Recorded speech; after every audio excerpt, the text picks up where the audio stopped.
2026માં ભારતે અંડર-19 world cup જીત્યો, પણ આ માત્ર એક ટ્રોફી નથી. ના, આ તો એક રાજવંશની કહાની છે. ચાલો આજે વાત કરીએ કે કેવી રીતે એક ટીમે દબદબો જાળવી રાખ્યો અને ક્રિકેટના ઇતિહાસમાં પોતાનું નામ હંમેશા માટે અમર કરી દીધું. પણ એક સવાલ થાય છે, કોઈ ટીમ આખરે એક રાજવંશ બને છે કઈ રીતે? શું એ ફક્ત સતત જીતવાથી બને છે કે પછી તેની પાછળ કોઈ મોટી ફિલોસોફી હોય છે? સારું, આ સવાલનો જવાબ આપણને ભારતની આ અદ્ભુત સફરમાં મળશે. હા, એ સવાલનો જવાબ છુપાયેલો છે ભારતની આ ટીમની સફરમાં. એક એવી સફર જેમાં જબરદસ્ત દબાણ હતું, હિંમત હતી અને ઇતિહાસ રચાયો હતો. આ જીત 3 ખાસ બાબતોથી બનેલી છે. પહેલું, એક એવા ઐતિહાસિક રનચેઝ જેણે અશક્યને શક્ય કરી બતાવ્યું. બીજું, એક એવા યુવા ખેલાડીનું પ્રદર્શન જેણે આખી દુનિયાને ચોંકાવી દીધી.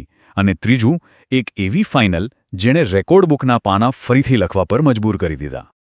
પણ જુઓ, આ જીતને બરાબર સમજવા માટે છે ને આપણે થોડું મોટું ચિત્ર જોવું પડશે. કારણ કે આ કોઈ એક વખતની સફળતા નથી, પણ દાયકાઓથી ચાલી રહેલા દબદબાની એક નવી કડી છે. આ ખાલી એક આંકડો નથી, આ ભારતની અંડર-19 સ્તરે સફળતાનો પર્યાય છે.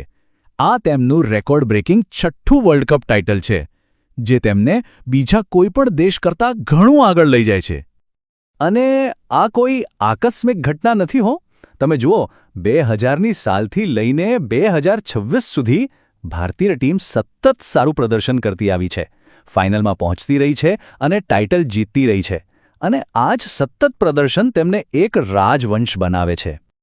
ચાલો હવે આવીએ એ ક્ષણ પર જેણે ફાઇનલનો રસ્તો બનાવ્યો, અફઘાનિસ્તાન સામેની સેમીફાઇનલ. અહીંયા ટીમની અસલી પરીક્ષા થઈ હતી. સેમીફાઇનલમાં અફઘાનિસ્તાને 311 રનનો પહાડ જેવો ટાર્ગેટ આપ્યો. વિચારો તો ખરા, વર્લ્ડ કપની નોકઆઉટ મેચ અને આટલો મોટો સ્કોર. કોઈ પણ યુવા ટીમ માટે આ દબાણ હેઠળ આ સ્કોર ચેઝ કરવો લગભગ અશક્ય જ ગણાય. પણ આ કોઈ સામાન્ય ચેઝ નહોતો. આ અંડર-19 વર્લ્ડ કપના ઇતિહાસનો અત્યાર સુધીનો સૌથી મોટો સફળ રન ચેઝ હતો. મતલબ કે આટલા મોટા મંચ પર આનાથી મોટો ટાર્ગેટ પહેલાં ક્યારે ચેઝ થયો જ નહોતો. તો સવાલ એ છે કે આ અશક્ય કામ થયું કઈ રીતે? એના માટે 3 હીરો હતા. વૈભવ સૂર્યવંશીએ 33 બોલમાં 68 રન ફટકારીને એક વિસ્ફોટક શરૂઆત અપાવી. પછી કેપ્ટન આયુષ મહાત્રેએ 62 રનની સ્થિર ઇનિંગ રમીને દબાણ હટાવ્યું. અને છેલ્લે એરન જ્યોર્જે 115 રનની શાનદાર સદી ફટકારીને ટીમને જીત અપાવી. સેમીફાઇનલનો એ રોમાંચ તો પૂરો થયો, પણ હવે સામે હતી ફાઇનલની ટક્કર, ઇંગ્લેન્ડ સામે.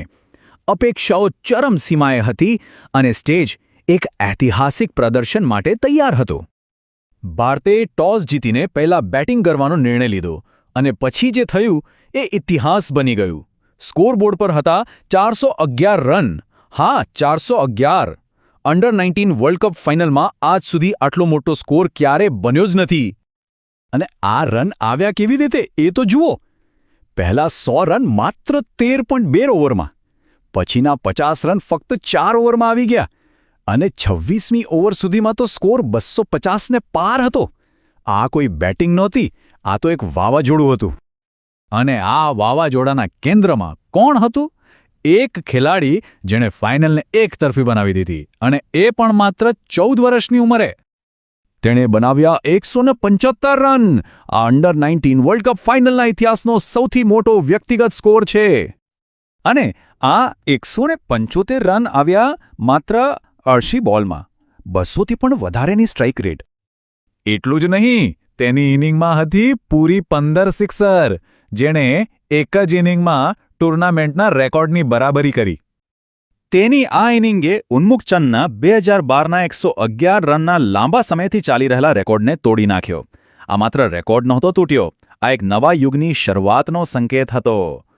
કહેવાય છે કે એક સાહસિક ઇનિંગ જેણે લગભગ એકલા હાથે ઇંગ્લેન્ડની આશાઓ પર પાણી ફેરવી દીધું. અને આનાથી વધુ સાચી વાત કદાચ બીજી કોઈ ન હોઈ શકે. તો આ જીતનો વારસો શું છે? સારું, આ જીતે ભારતીય ક્રિકેટના ભવિષ્યના સુપરસ્ટાર્સની એક નવી પેઢીને દુનિયા સામે લાવી દીધી છે.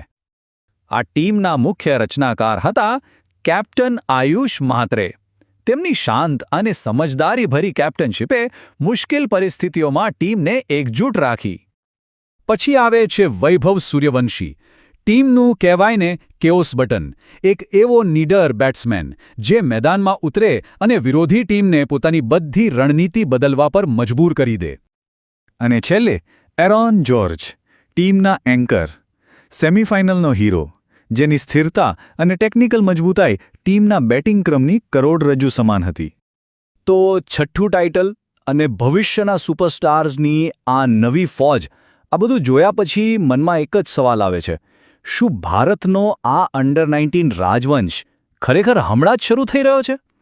આનો જવાબ તો આવનારો સમય જ આપશે.